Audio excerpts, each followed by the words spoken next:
அனைவருக்கும் வணக்கம். திருவள்ளுவரை சிந்திப்போம், திருக்குறளை பற்றி சிந்திப்போம் என்ற கருத்தாக்கத்தில் தொடர்ந்து நாம் திருக்குறளை பற்றி சிந்தித்து வருகிறோம். வணக்கம் வள்ளுவரே, வணக்கம். தங்களுக்கு என்ன வேண்டும் சப்ஸ்கிரைப் பண்ணிட்டு பாருங்க. பகை, தீமை, அச்சம், பழி ஆகிய நான்கும் யாரை விட்டு நீங்குவதில்லை. பகை, தீமை, அச்சம், பழி நான்கும் யாரை விட்டு நீங்குவதில்லை.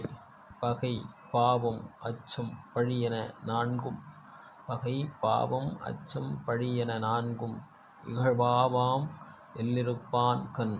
பிறர் மனைவியிடம் முறைகேடாக நடக்க நினைப்பவனிடத்தில் இந்த நான்கும் அவனை விட்டு நீங்குவதில்லை என்று சொல்கிறார். பிறர் மனைவியிடம் முறைகேடாக